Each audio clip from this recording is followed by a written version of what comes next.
Senhor, nos abrimos totalmente a Ti. Lava-nos com Teu precioso sangue. Perdoa os nossos pecados. Queremos ter comunhão contigo. Dá-nos da Tua luz. Dá-nos do Teu dispensar. E fale conosco ainda essa noite. Fala, Senhor. Como precisamos do Teu falar.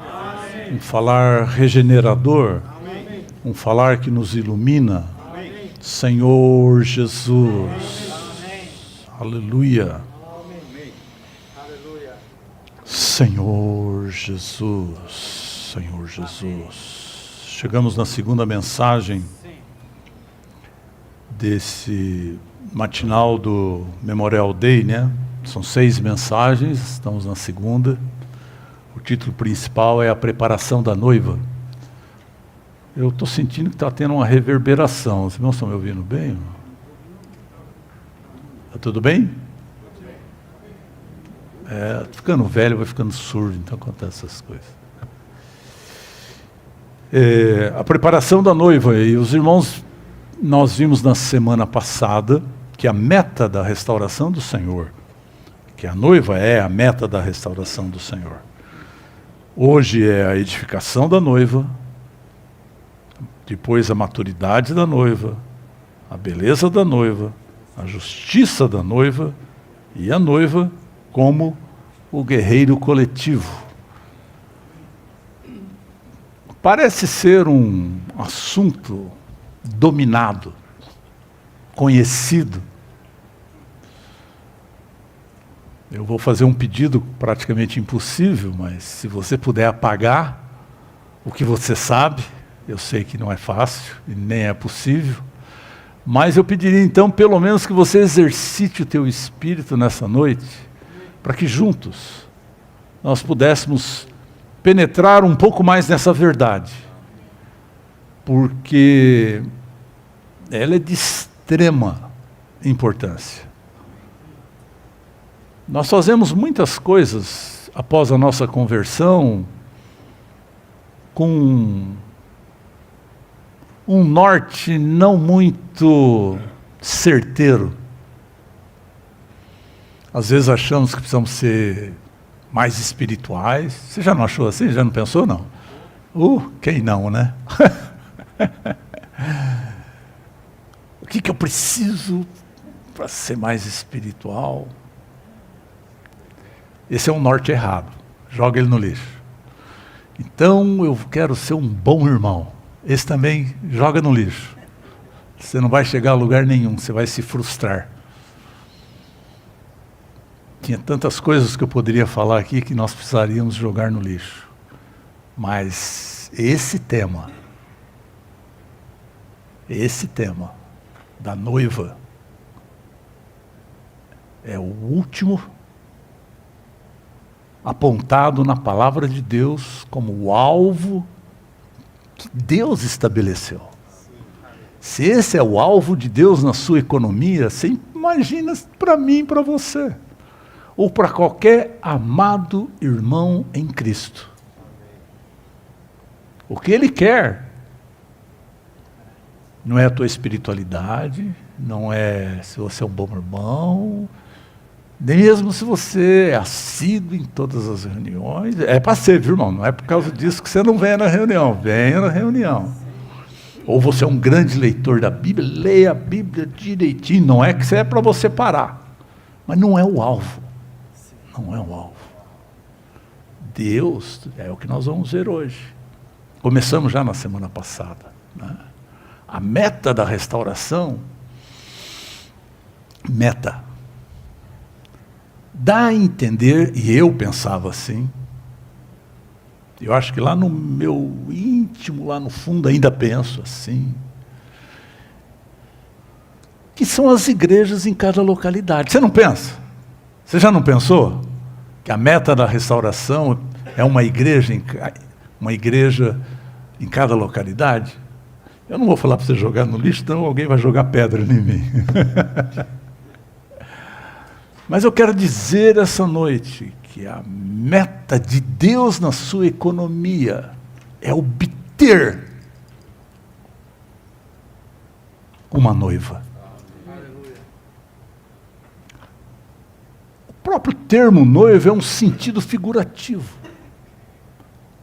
Na palavra de Deus, se eu disser a cidade, a Nova Jerusalém, está valendo.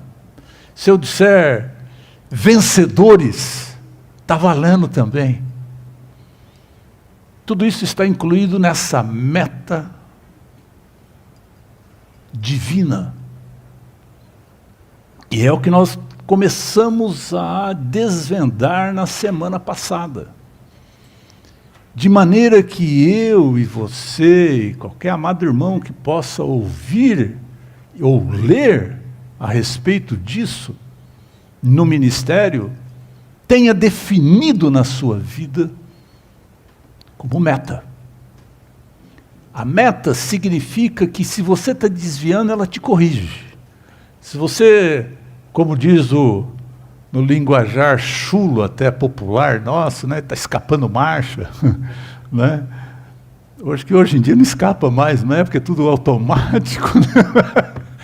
Mas antigamente todos os carros eram mecânicos, ainda existem alguns carros mecânicos, ainda vai existir durante um bom tempo. Então a gente dizia que escapava a marcha, né? E o carro não ia mais para frente, porque escapou a marcha. Não é assim, Josué? Quantas vezes, né? Encavala, e etc. Não permitia que prosseguíssemos. Então, se você tem a vista clara, iluminada pela palavra de Deus, que o Senhor nos conceda graça e misericórdia para que tenhamos essa vista. Isso nos norteia em tudo que nós fizermos. Tudo que nós fizermos. Então, como já começou na semana passada a falarmos da noiva como a meta da restauração de Deus, e agora vamos falar cada aspecto, e hoje em específico, nós vamos falar sobre a edificação. É isso que está aqui? A edificação da noiva. Tem muitos tópicos. Você sabe o que é a edificação da noiva? Deve saber, você tem o reavivamento matinal, você leu durante a semana, mas que o Senhor realmente nos ilumine, brilhe para nós a intenção divina mostrada na sua palavra. Se você pega Gênesis, principalmente Gênesis 1 e 2, nós vamos ver aqui, mas é que eu não consigo me conter, eu preciso falar. Se você pega Gênesis 1 e 2, e Apocalipse 21 e 22, e tiver a luz necessária para ver, você toca na meta da economia, do plano, da vontade de Deus. Gênesis 1 e 2 não está ali para descrever a criação. Posso falar isso? Você acha que 2 capítulos vai descrever a criação com bilhões de itens? Não é essa a intenção. Não foi, nunca foi. Mas ali desvenda o coração de Deus. Eu nunca esqueço, é uma música que deve ter 50 anos ou mais. Tu eras um Deus solitário, não tinha? Nós temos isso no Inário ainda? Temos? Não tem, né? Tem, irmão? Sabugão, não? Tu eras um Deus solitário. Como é que continuava? Uma esposa desejava ter. É um grande mistério. Tu eras um Deus solitário. Essa é a história romântica e divina que a Bíblia nos traz, de um Deus solitário, que quando ele vem para a sua recriação, que é isso que está lá no capítulo 1 e 2, não é a criação original. A criação original está lá no versículo 1, e a partir do versículo 1, Deus vem então recriar. E a ênfase na sua recriação está no capítulo 1, versículo 26. Deus cria o homem e tenham eles. Na João Ferreira de Almeida não está assim. Ele não foi tão ousado. Eu fui ver em outras versões, eu não sei como que é a versão em português, mas certamente vai estar isso. Tenham eles. Quando Deus cria o homem, diz, tenham eles. Nós vamos ver isso aqui também. Tenham eles. Imagem e semelhança. E dominem. Imagem e semelhança para a sua expressão. E o domínio para a sua autoridade. E como que Deus obtém isso? Ele dá um esboço no capítulo 2. Ao criar o homem e ao provê-lo de uma auxiliadora. Então vamos começar a ver essa mensagem. São 7:45. Ela é longa. Eu vou lendo e vamos tendo comunhão. Irmãos, isso é tremendo. Volto a dizer, não pense que você sabe. Entre nesse sentimento e ganhe luz aí. Nós temos que fazer parte dessa noiva. Que eu e você saiamos hoje daqui estimulados a fazer parte da noiva. Você pode perguntar, e não faço parte? Do ponto de vista eterno, sim. Mas é lá, na Nova Jerusalém. Do ponto de vista do desejo e do plano de Deus, requer algumas coisas. Por isso que nós vamos ver item por item, a começar hoje pela edificação. Ela precisa ser edificada. E o que é essa edificação? E como que é essa edificação? E o que nós temos a ver com essa edificação? Será que eu e você estamos ativamente participando dessa edificação da noiva? Essa é uma pergunta que eu deixo para que a gente responda, cada um com o Senhor.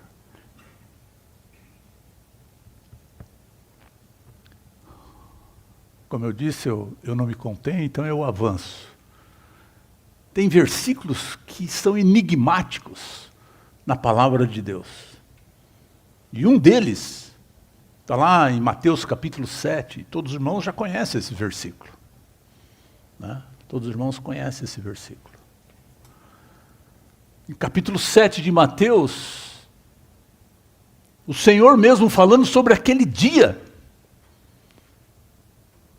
que muitos virão e dirão, Senhor, Senhor, não profetizamos em Teu nome? Não expulsamos demônio em Teu nome? E o Senhor dirá, apartai-vos de mim. Nunca vos conheci, vós que praticais a iniquidade. O Senhor não disse que eles não profetizaram. O Senhor não disse que eles não expulsaram demônios.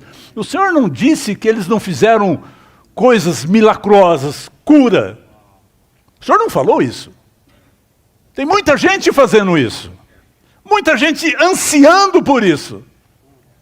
Muita gente desejando, e eu e você possivelmente no nosso interior desejamos e achamos que isso é suficiente.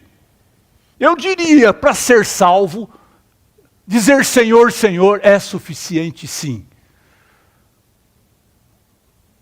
Só para começar. Mas isso não cumpre a vontade do Pai.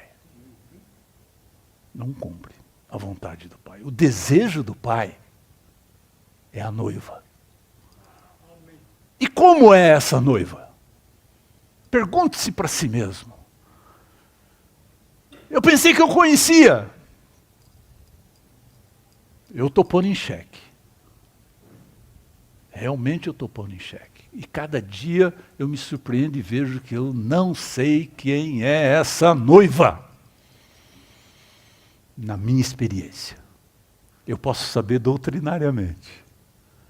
Mas o meu viver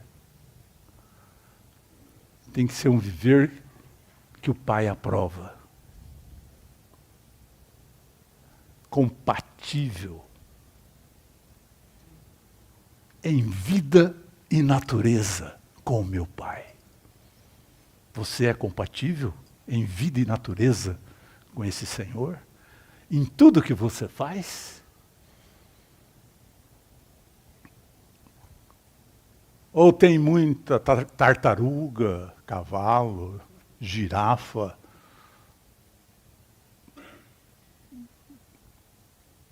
É interessante que os versículos de Gênesis diz que não se encontrou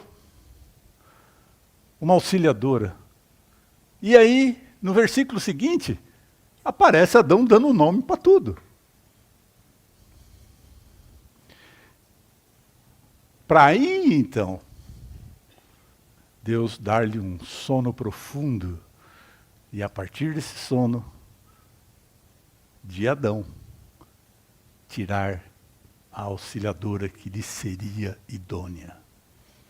E ele viu, essa sim. É ossos dos meus ossos e carne da minha carne. Muitas coisas que fazemos não é osso do osso e carne da carne do Senhor. Fazemos por nós mesmos, pelas nossas ideias, pelos nossos pensamentos, pela nossa maneira natural de viver. E o Senhor olha, é como aqueles que apareceram lá, mas eu expulsei, eu preguei, eu profetizei. É uma girafa, é um cavalo, é uma tartaruga, mas não é osso dos meus ossos e carne da minha carne, porque não fizeste a minha vontade. Minha vontade. Senhor Jesus. Se você tem revivamento, acompanhe. É longo, eu vou tentar ver até onde nós vamos, irmãos, até onde nós vamos. Senhor Jesus.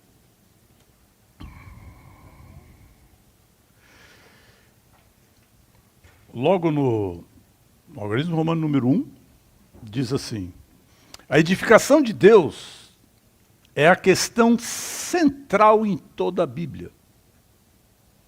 A noiva de Cristo é a edificação do Deus Trino. Você já pensou que uma noiva é edificação? Bom, eu vou continuar. E aí entra um versículo, entre aspas.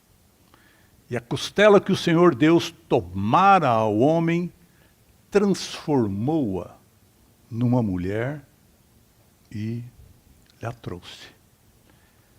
Isso é, irmãos, isso é Gênesis 2:22, isso é o Senhor. Se você nunca fez essa relação com Gênesis 1:26, você deveria fazer.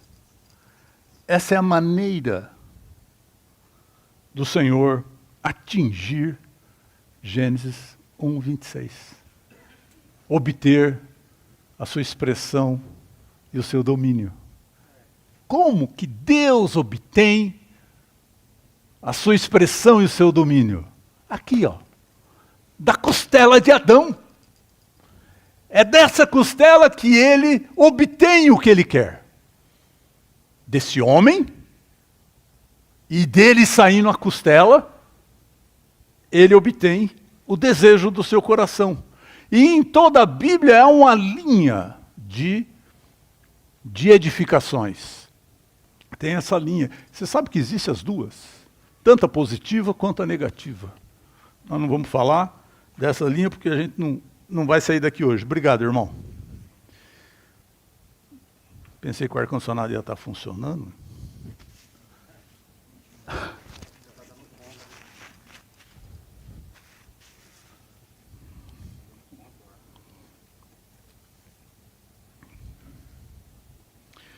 Não sei se os irmãos estão conseguindo me acompanhar.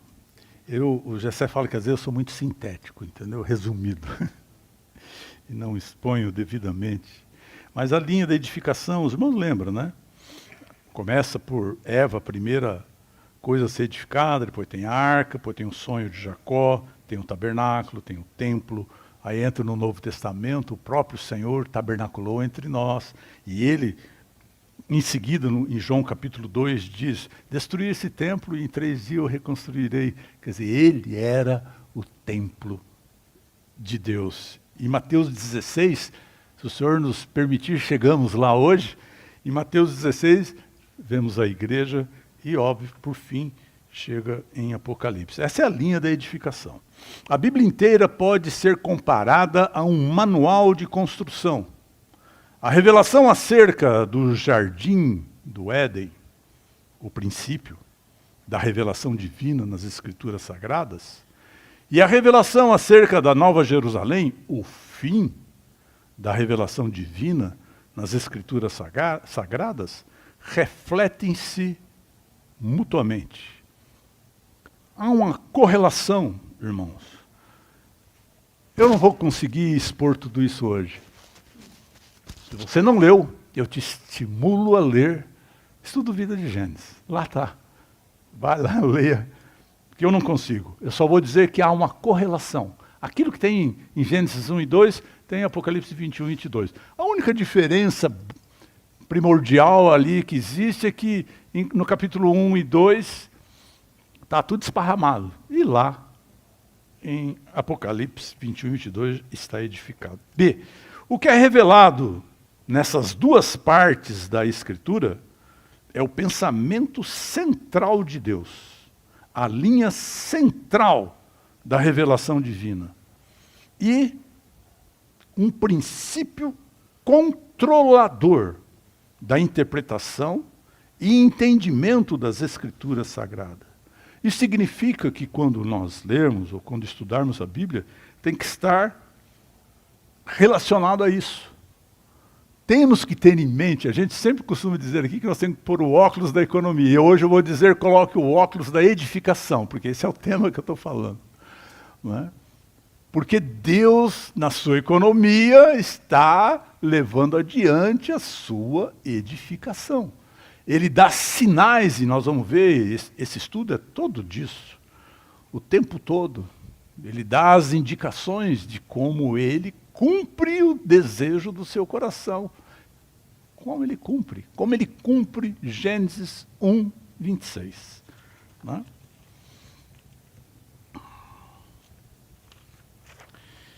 Continuando. Sim. Nessa letra B, nós temos ainda, para ver a importância disso, né? Temos aí 1, 2, 3, 4, 5.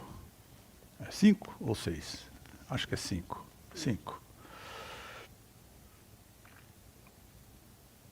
Gênesis 1. Gênesis 1 e 2 são o modelo do projeto arquitetônico, orgânico de Deus, para ter o seu edifício divino. O desejo de Deus é edificar Cristo em nossa constituição intrínseca, a fim de que todo o nosso ser seja reconstituído com Cristo. Dessa maneira, Deus pode ganhar um homem coletivo para expressá-lo em sua imagem e representá-lo com a sua autoridade. Olha isso aqui. É um modelo do projeto. O que é modelo de projeto? Gênesis 1 e 2, óbvio, não está concluído. Aquilo ali é igual quando se lança esses prédios que você vai comprar apartamento, que tem uma maquete. É uma maquete. Né? Para você ter uma ideia de como vai ser. Né? Essa é a maquete divina. Precisamos seguir esse... Qualquer outra coisa fora disso, irmão, é um desvio. Aí você vê aqui em Hebreus 11, 10, que está citado aqui, diz assim, pois aguardava avidamente a cidade que tem fundamento, da qual Deus é o arquiteto e edificador. está vendo? Deus é o primeiro arquiteto. Nós só estamos imitando ele. Ele arquitetou isso. Essa é a arquitetura divina. Mas tem um versículo que eu gostaria de ler para os irmãos, que está em Hebreus também. Hebreus 8, 15. Eu deixei marcado aqui, irmãos. Mais ou menos marcado. Vamos achar? Não, desculpe, 8,5. Hebreus 8,5. Diz assim: os quais servem ao que é figura e sombra das coisas celestiais, assim como Moisés foi divinamente instruído quando estava para completar o tabernáculo. Pois ele disse, não Moisés, o Senhor disse a Moisés: vê que faças todas as coisas de acordo com o modelo que te foi mostrado no monte. Deus tem um modelo, viu, irmãos? Temos que estar a par dele, para não fazer coisa que é indevida. Né? A dupla aqui faz coisas para os outros, né? Tanto o Josué quanto fazendo merchandise aqui para o Josué e para o Douglas. Eles fazem armário. Mas se eu quero uma coisa e você faz outra, eu vou ficar contente? Eu vou dizer, nunca te conheci. Isso é uma girafa. Isso é uma tartaruga. É ou não é? Se você quer a satisfação do teu cliente, primeiro você tem que entender o que ele quer. E aquilo que você estabeleceu, você tem que cumprir. Você tem que cumprir. Senhor Jesus.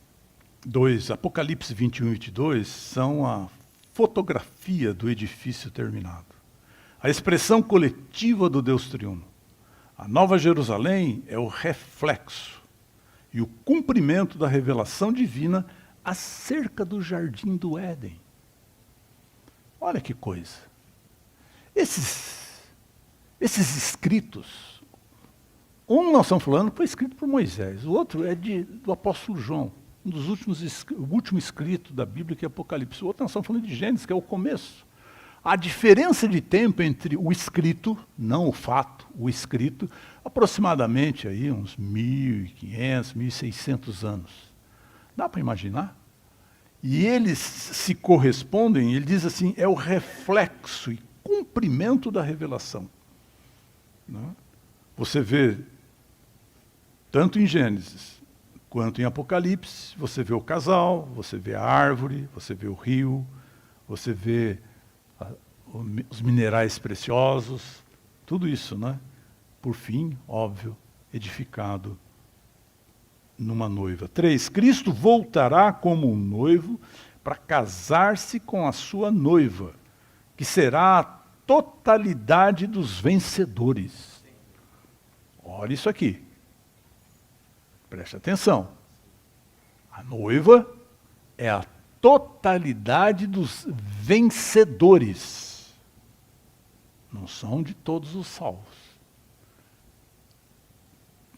Continua. Essa edificação pelos vencedores nesta era é para a consumação inicial da Nova Jerusalém na era do reino.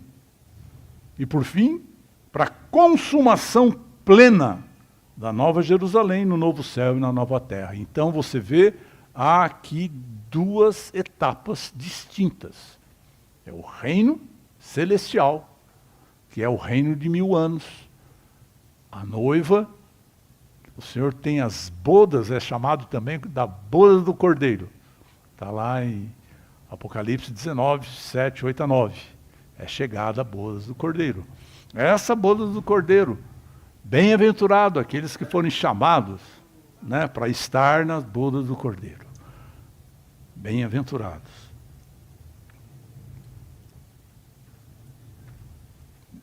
Parei no 3?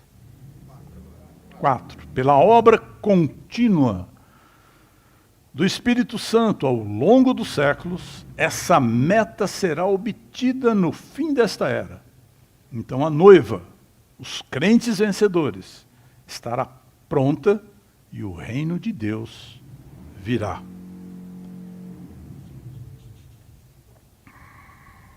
Cinco, a noiva coletiva, a Nova Jerusalém, cumprirá os dois aspectos do propósito de Deus. Qual o versículo de referência aí? Gênesis 1, 26. Esse versículo você nunca pode esquecer. É o propósito de Deus. E aí ele vai dizer, a noiva coletiva, a Nova Jerusalém, cumprirá os dois aspectos do propósito de Deus. Primeiro, a Nova Jerusalém será a expressão plena de Deus, na imagem plena de Deus, para a sua glória. Segundo, essa Nova Jerusalém subjugará o inimigo, conquistará a terra e exercerá a autoridade de Deus com o seu domínio sobre todo o universo. Aleluia. Então, o propósito de Deus, resumindo bem curtinho, é imagem e domínio, ou expressão e domínio. Onde está isso? Gênesis 1, 26. E isso se culmina na Nova Jerusalém. Primeiramente, na primeira etapa, que é a bodas do Cordeiro, e, finalmente, por toda a eternidade. Capítulo 21 e 22. C. Quando nós, como povo de Deus, entramos num relacionamento amoroso com Deus, nós recebemos a sua vida, assim como Eva recebeu a vida de Adão. É essa vida que nos capacita a tornar-nos um com Deus e o faz um conosco. Ou seja, a vida aqui é crucial. Sem vida, não prosseguimos. E esse é o segredo. Qual é o segredo? O segredo é desfrutá-lo. Não tenha... Não põe regra 1, 2, 3. Quanto mais regra você põe, mais você vai sofrer, mais você vai se frustrar. Desfruta. Eu não sei como desfrutar. Sabe sim. Sabe sim. Abra a tua palavra, abra a palavra de Deus e leia. Leia. Com o espírito aberto. Irmãos e irmãs, precisamos ler a Bíblia. Amados irmãos, leia a Bíblia. Simples. E temos muitas outras coisas, pois vá à palavra revelada. Vá para os estudos de vida, vá para o reavivamento matinal, participe das conferências. Simples. Seja simples. Eu sempre repito aqueles 2 itens das bem-aventuranças de Mateus capítulo 5. Pobres em espírito e puros de coração. Essas 2 bem-aventuranças caem muito bem. Para onde eu parei, irmãos? No C? 2. Para Deus e o seu povo serem um só. Tem um requisito aqui, hein? Deve haver um amor mútuo entre eles. O amor entre Deus e seu povo revelado na Bíblia é principalmente como o amor carinhoso entre um homem e uma mulher. Isso é sombra. É para ajudarmos no entendimento. Você vê aqui os versículos mencionados, João 14, 21, 14, 23, e Jeremias 2, 2 e Jeremias 31, 3. João 14, 21 diz, aquele que tem os meus mandamentos e o guarda, esse é o que me ama. E aquele que me ama será amado por meu Pai. E eu o amarei e me manifestarei a ele. 14, 23. Respondeu-lhe Jesus: se alguém me ama, guardará a minha palavra, e meu Pai o amará. E viremos a ele, e faremos morada juntamente com ele. Está vendo como a palavra é muito importante? Você tem guardado a palavra? A palavra tem habitado no seu coração? Aleluia! Ela não vem do ar. Está aqui, ó. O Senhor, essa é uma das bênçãos de Deus para nós. É o nosso testamento, irmãos. Ela não vem, como diz alguns amados irmãos pentecostais, uma chama de fogo caindo. Não vem, não. Você pode até ser revestido de poder do ar, mas aqui está a palavra para nós nos enriquecermos. Jeremias 2:2. Vai e clama aos ouvidos de Jerusalém. Assim diz o Senhor: lembro-me de ti, da tua afeição quando eras jovem, e do teu amor quando noiva, e de como me seguias no deserto, numa terra em que se não semeia. Olha, que declaração. Jeremias 31:3. De longe se me deixou ver o Senhor, dizendo: com amor eterno eu te amei, por isso com benignidade te atraí. Atraia no Senhor. Amém. Letra A. À medida que o povo de Deus ama a Deus e passa tempo em comunhão com Ele, em sua palavra, novamente. Está repetindo, frisando. Vou ler de novo. À medida que o povo de Deus ama a Deus e passa tempo em comunhão com Ele, em sua palavra, Deus infunde-o com o seu elemento divino, tornando-o um com Ele como sua esposa, igual a Ele em vida, natureza e expressão. Nós queremos o que o Senhor quer. Realmente, não podemos, irmãos, menosprezar esse tempo com o Senhor. Acho que é a coisa mais batida na restauração do Senhor, é um tempo com o Senhor. É porque se não tiver tempo, não vai acontecer nada.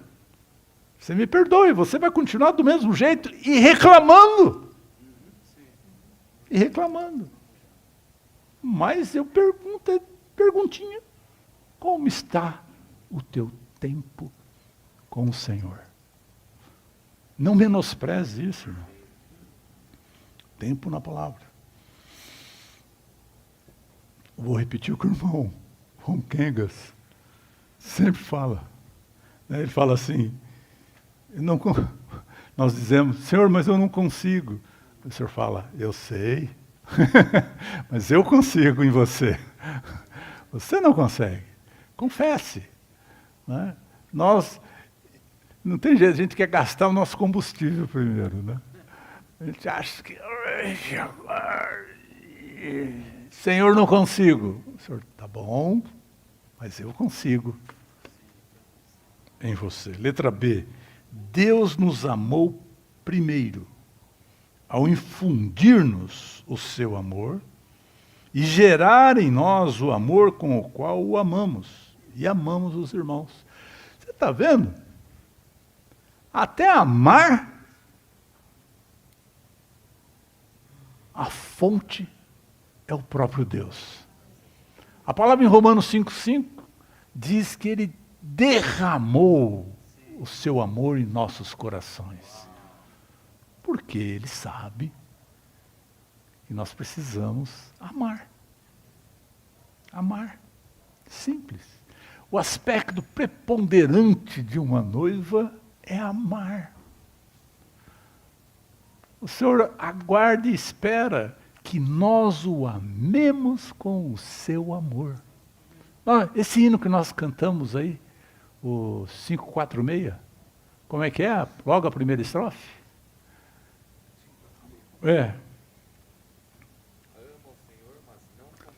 amo o Senhor, mas não com o meu amor. Por quê? Porque nada tenho a dar. Olha, sabe quem escreveu isso? Madame Guyon. Amo o Senhor, não com o meu amor, porque nada tenho para dar. A gente acha que tem, né? Senhor Jesus. A vida que recebemos de Deus é uma vida de amor. Desculpe, eu estou no B, eu queria ler um versículo ainda, que é 1 João 4,19, diz: nós amamos porque Ele nos amou primeiro. Aleluia. E isso gerou em nós o amor, que amamos Ele. A vida que recebemos, letra C, a vida que recebemos de Deus é uma vida de amor. Pense nisso. Pense nisso. A vida que recebemos de Deus é uma vida de amor. Cristo viveu neste mundo uma vida de Deus como amor. E Ele agora é a nossa vida para vivermos a mesma vida de amor nesse mundo. E seremos iguais a Ele. Esse amor já está em nós. Não caia na conversa do inimigo. Se você creu e recebeu o Senhor Jesus, o que você recebeu é uma vida de amor. Você já tem isso em você. Eu e você temos isso em nós. O que preciso, e eu e você precisamos, é aprender a exercitar o nosso espírito. A palavra diz que o Senhor não nos deu espírito de covardia, mas poder e espírito do quê? De amor e espírito de moderação. O Senhor nos deu um espírito de amor. O espírito que está em você, que está em mim, é um espírito de amor. Se algumas vezes, e são muitas, que nós não amamos o nosso irmão, é porque estamos em nós mesmos. Estamos na nossa vida natural. Estamos jogando pedra no irmão, é porque você está em você mesmo, porque esse não é o Espírito Divino. Esse é o teu espírito natural e caído. Porque se você exercita o espírito mesclado que é em você, o Senhor nos deu um espírito de amor. Você não vai jogar pedra no irmão. Você não vai criticá-lo. Isso é do inimigo de Deus.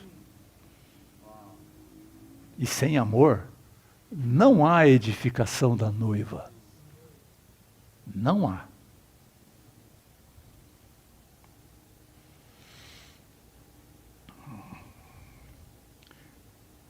Estou na letra?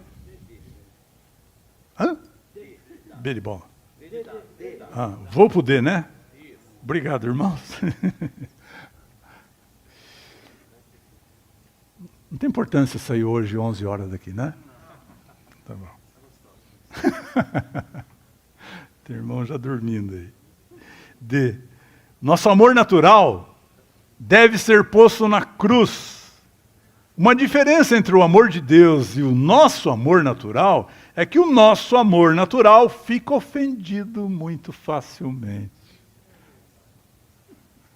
O Senhor tenha misericórdia de todos nós. Todos nós. Letra E. Devemos ser pessoas inundadas e carregadas pelo amor de Cristo. O amor divino deve ser como a correnteza das muitas águas em nossa direção, impelindo-nos a viver para o Senhor, além do nosso controle. O versículo aqui é 2 Coríntios 5,14. Pois o amor de Cristo nos constrange, julgando nós isso. Um morreu por todos, logo todos morreram. Essa palavra constrange é pressionar por todos os lados. Quando você é pressionado por todos os lados, você não tem escolha. Não. Nós vivemos para o Senhor. O amor de Deus está, num certo sentido, nos encurralando para vivermos para Ele. Senhor Jesus. Eu espero que todos nós possamos ter experiência e até marcos em nossa vida desse amor tão precioso. Né? Tão precioso.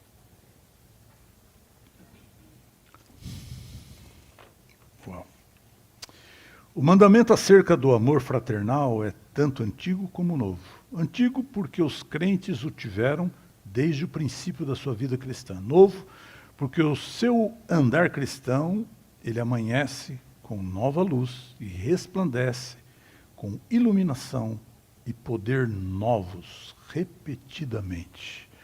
Os versículos mencionados aqui é 1 João 2,7, 2,8 e assim por diante. 2,7 diz: Amados, não vos escrevo um mandamento novo, mas um mandamento antigo, o qual tivestes desde o princípio. O mandamento antigo é a palavra que ouvistes. Todavia, vos escrevo um mandamento novo, aquilo que é verdadeiro nele e em vós, porque as trevas estão se dissipando e a verdadeira luz já brilha. 1 João 3,11, porque esta é a mensagem que ouviste desde o princípio, que nos amemos uns aos outros. E tem outros versículos, não vou ler, não temos tempo. Letra G, o corpo edifica a si mesmo em amor, para tornar-se a noiva de Cristo. Nosso espírito regenerado, dado por Deus, é um espírito de amor. Precisamos de um espírito fervoroso de amor para vencer o quê? A degradação da igreja de hoje. Nós estamos em degradação, irmãos? Temos que vencê-la.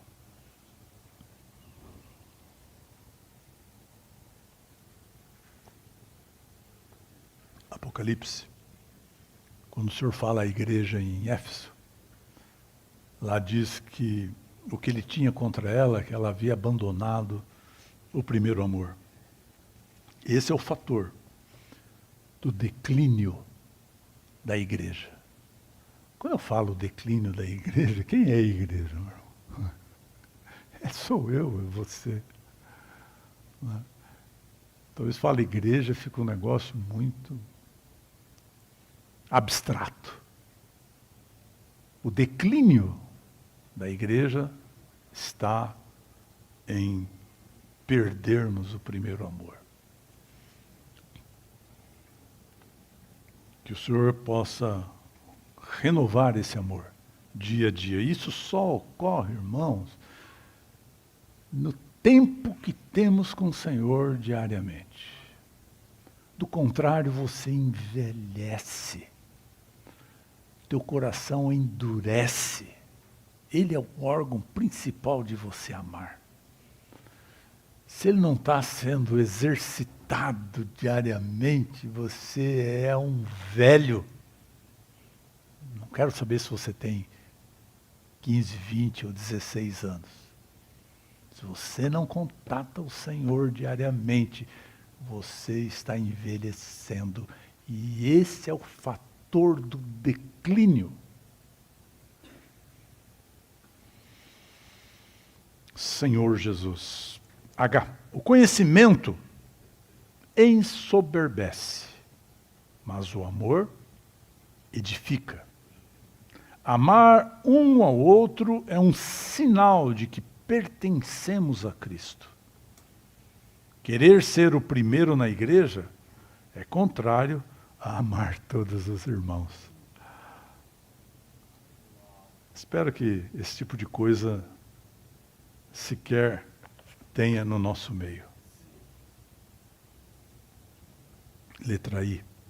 Assim como o Senhor Jesus entregou sua vida da alma para termos a vida divina, precisamos perder nossa vida da alma e negar o ego para amar os irmãos e ministrar-lhes vida na prática da vida do corpo, para a preparação da noiva de Cristo. Tem uma nota de rodapé, nosso tempo vai, tem muitos versículos aqui.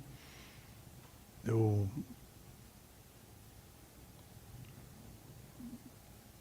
acho que nós vamos ter que acelerar.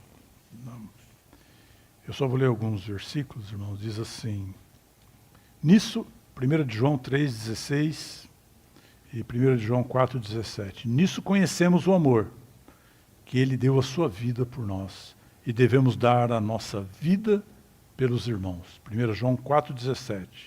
Nisso é aperfeiçoado em nós o amor, para que no dia do juízo tenhamos confiança, porque assim como ele é, também nós somos nesse mundo. E aí tem uma série de versículos aqui, irmãos, alguns negativos, né? Negativos. São coisas que eu diria assim, estão fora da cruz. O que é que está fora da cruz? Aqui fala assim, Efésios 4, 29, 30 e 31. Não saia da vossa boca nenhuma palavra torpe, mas só o que for boa para edificação, conforme a necessidade, para que transmita graça aos que ouvem.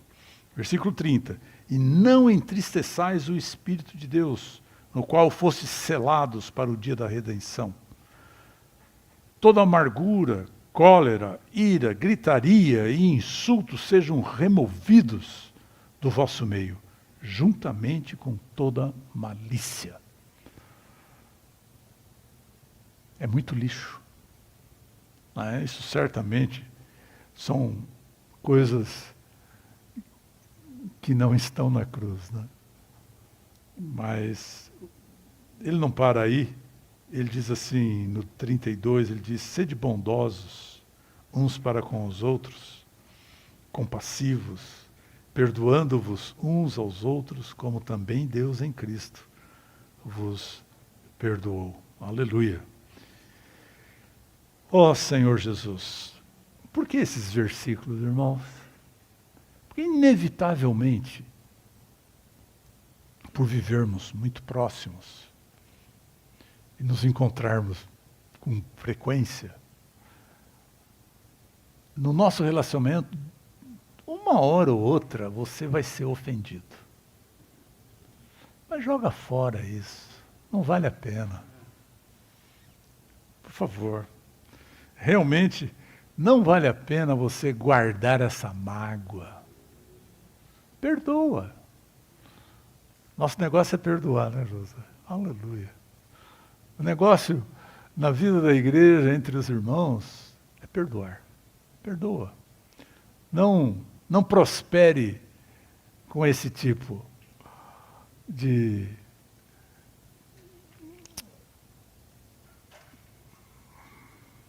sentimento, posição, disposição. Não leva a nada. Por exemplo, você casou. Mora na mesma casa. Você vai ficar bicudo até quando?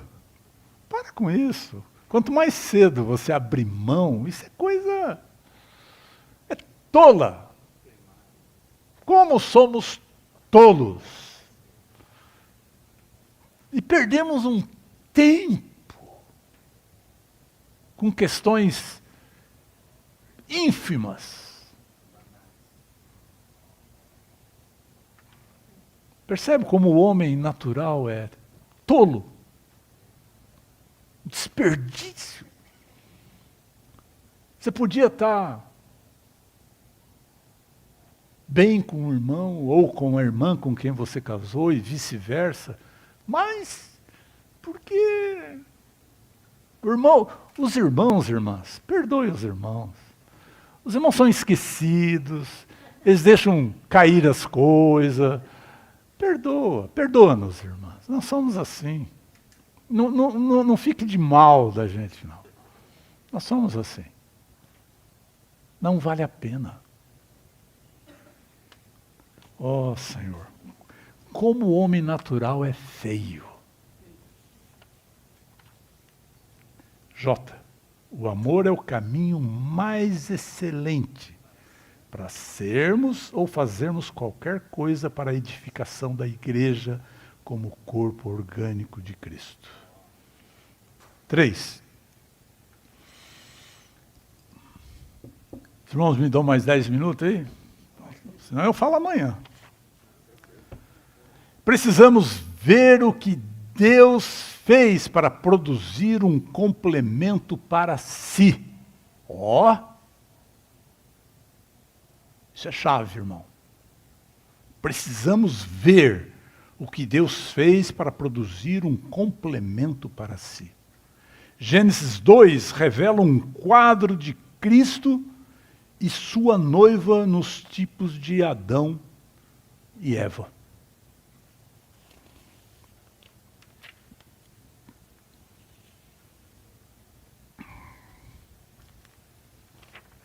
Tem um monte de versículos que não dá tempo de ler, não. Letra A. Adão tipifica Deus em Cristo como um marido verdadeiro e universal, que busca uma esposa para si. Esse é o quadro. Vou ler novamente. Talvez você possa pensar como eu pensava 50 anos atrás, 40 e poucos anos atrás. Mas por que Adão, quando eu ouvi pela primeira vez, doeu o meu ouvido? Por que Adão é um tipo de Cristo? Ele pecou. Não, esse Adão não. É o outro. É o Adão criado por Deus antes da queda. Esse é um tipo de Cristo. O mesmo com Eva. Ela é um tipo da igreja. Mas não aquela Eva que pisou na bola. Não. A Eva antes disso. Segundo, o quadro, a maquete, o projeto inicial de Deus. Aí sim. Então aí vamos ler. Talvez você nunca tenha percebido que há versículos que falam sobre isso. Olha, Romanos 5,14. Mas a morte reinou desde Adão até Moisés, mesmo sobre aqueles que não haviam pecado à semelhança da transgressão de Adão, o qual prefigurava aquele que havia de vir. Óbvio, quando eu duvidei, eu não tinha lido esse versículo, né? Se eu tivesse lido, talvez a dúvida seria menor. Então eu não tinha lido esse versículo, que Adão prefigurava aquele que havia de vir. Está se referindo ao Senhor. E se ele está se referindo ao Senhor, eu já vou aqui batendo na tecla e vou continuar batendo. Gênesis 1:26, quando diz, tenham eles, um desses eles é Adão. Tá certo? Então vamos continuar. 2 Coríntios 11:2 diz, isso é Paulo falando, tá, irmãos? Pois sinto ciúmes de vós com ciúmes de Deus, porque vos desposei com um só esposo, a fim de vos apresentar como virgem pura a Cristo. Está se referindo, falando da igreja lá em Corinto.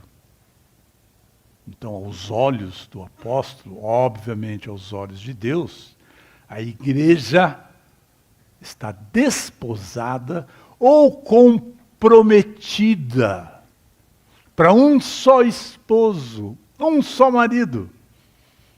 Se você busca outras coisas, isso é infidelidade. Você já cometeu infidelidade? Eu estou falando aqui não no teu relacionamento íntimo, estou falando em infidelidade espiritual. Assim era o povo de Israel. Se você ler lá no Antigo Testamento, há várias passagens, e pesadas. O Senhor falava, você se prostituía a cada outeiro, debaixo de qualquer árvore. Sabe o que era a prostituição? Adoração a ídolo é trocar o seu marido por outro. Trocar aquele que você deve adorar por outra coisa.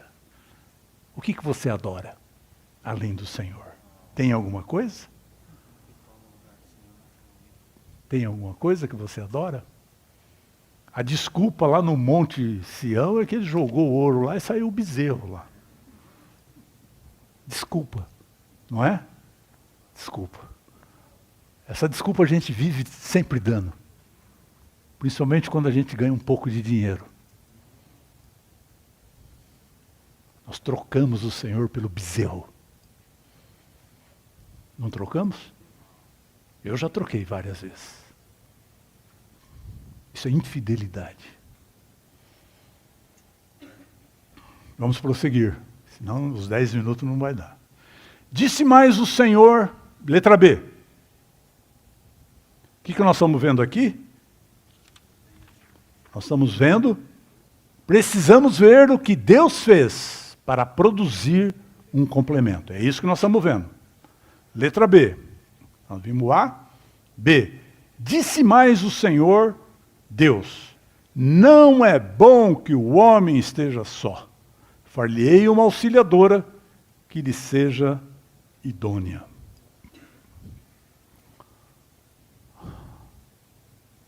Está tão evidente que o Senhor nem conseguiu esconder. Ele está falando dele mesmo. Porque ele criou o homem à sua imagem e semelhança. E ele mesmo que falou, não é bom que ele fique só. Ele está falando dele. Ele estava só. Ele estava só. Não é bom que o Adão fique só. Nada. Ele está falando dele. Ele estava só. Deus estava só. Não só isso. Olha os número 1 e 2. Quanta luz nos traz.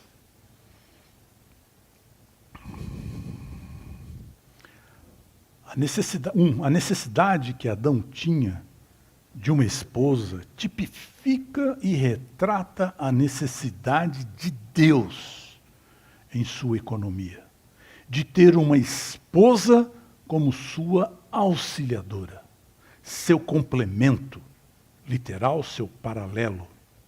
Embora Deus, Cristo, seja absoluta e eternamente perfeito, ele não é completo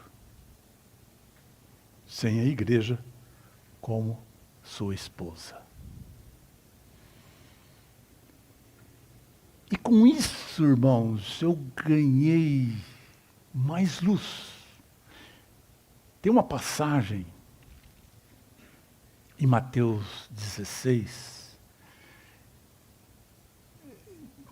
que até hoje eu não sondeio o fim dela. Mateus 16.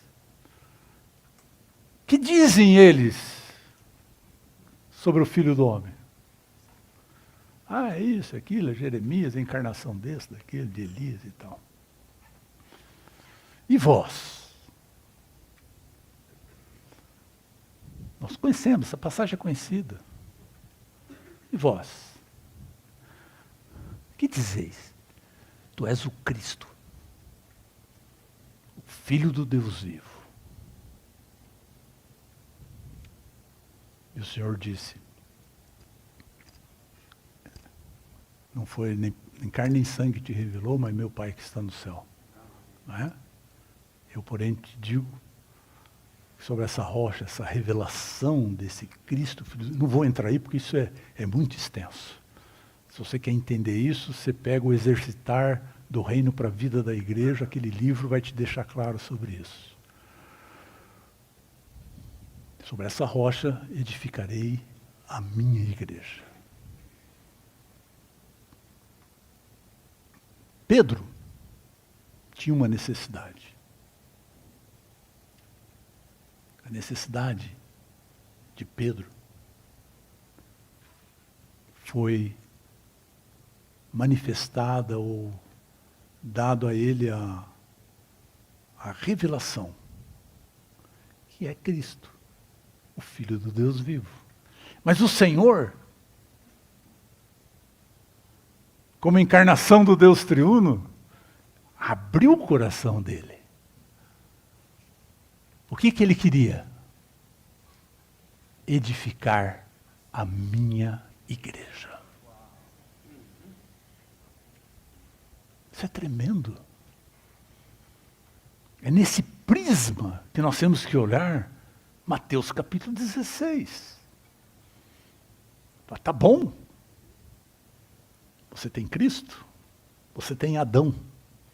Mas Adão precisa de Eva. Ele revela o desejo do coração dele. Edificarei a minha igreja. É o tema que nós temos aqui, ó. Edificação da noiva. É o que o Senhor está fazendo. Ele, no capítulo 16 de Mateus, ele expõe o desejo do seu coração. Edificar a noiva. Edificar a igreja.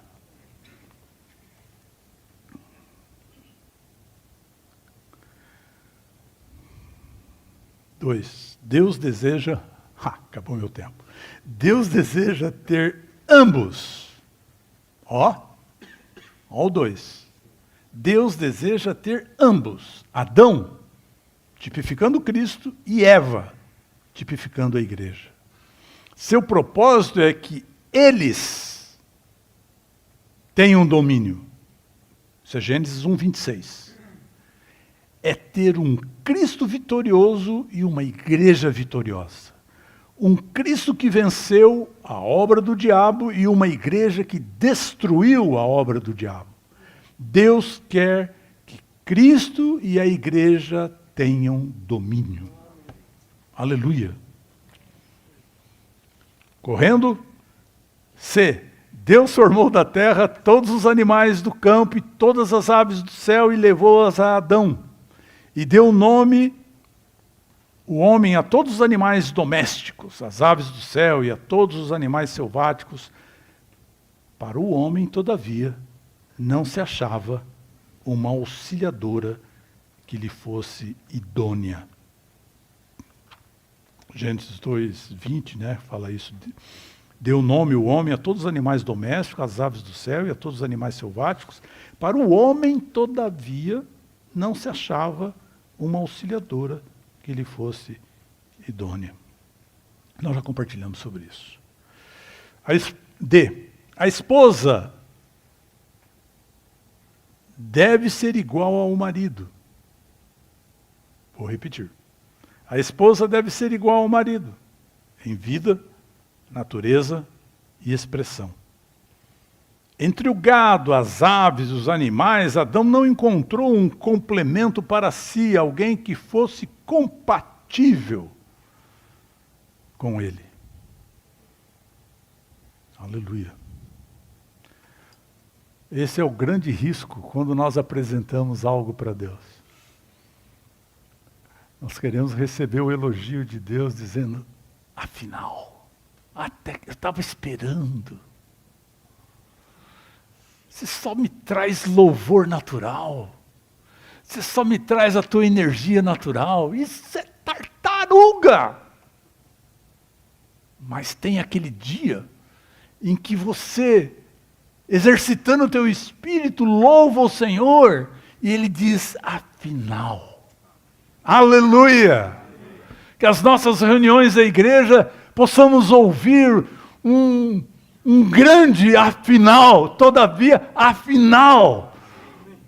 Puxa, vocês estão me adorando em espírito e em realidade. Poxa vida. Essa é a expectativa divina a cada reunião, irmãos. Não traga tartaruga para o Senhor. Traga Eva. Produto da vida divina. Senhor Jesus. Letra E. A fim de produzir um complemento para si, Deus primeiro tornou-se homem, tipificado pela criação de Adão por Deus. O Senhor Deus fez cair pesado sono sobre o homem, e esse adormeceu e tomou uma das suas costelas e fechou o lugar com carne. O sono pesado de Adão para a produção de Eva, como sua esposa, tipifica a morte de Cristo na cruz para a produção da igreja como seu complemento. Na Bíblia, o sono significa morte. A morte de Cristo é a morte que dispensa vida, que infunde vida, que propaga vida, que multiplica vida, que reproduz vida. E é tipificado pelo grão de trigo que cai na terra para morrer e crescer a fim de produzir muitos grãos, para fazer o pão, que é o corpo, a igreja. Aleluia! Então não há só redenção, irmãos. Há geração de vida por meio da morte de Cristo. Vai longe. Eu não vou conseguir terminar, senão os irmãos não compartilham. Eu queria ver os irmãos compartilhando. Mas eu vou ler o último aqui, letra G. A letra G diz: e a costela que o Senhor Deus tomara ao homem, transformou-a numa mulher e lhe a trouxe. Já ouvimos várias vezes esse versículo, tá certo? Isso é Gênesis 2:22. Essa palavra transformou, no original hebraico, é edificou. A mulher não foi criada, ela foi edificada. A partir do que ela foi edificada? A partir da costela de Adão. Não é só falar da costela de Adão. Foi do sono de Adão, saiu a costela de Adão. Da morte de Cristo, a igreja foi gerada. Do seu lado saiu sangue e água. Da costela de Adão não saiu sangue, porque naquele momento não tinha pecado. Mas quando Cristo morreu, era necessário a redenção, era necessário sangue. E do seu lado saiu sangue e água. Essa é a matéria-prima que edifica a igreja. A igreja é edificada daquilo que sai de Cristo. Mais nada. Mais nada. Nós temos muitas boas ideias para fazer muitas coisas. Nós temos que perguntar: saiu do lado de Cristo? É da vida de ressurreição? Esse é o significado da costela. Porque está profetizado, tem os versículos do Antigo Testamento, que nenhuma costela seria quebrada. Isso passou, então a costela significa de algo que passou pela morte. O que edifica a igreja é algo em ressurreição. E ressurreição é algo que passou pela morte. A igreja é o produto puro de Cristo. Assim como Eva era um produto puro de Adão.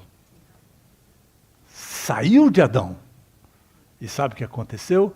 Quando ele saiu de Adão e ela estava edificada, Deus levou para Adão. A expectativa dele é que estejamos prontos a ser levados para o noivo. Aleluia! Amém. Desculpe, irmãos, ter ido tão longe. Mas ainda faltou muita coisa.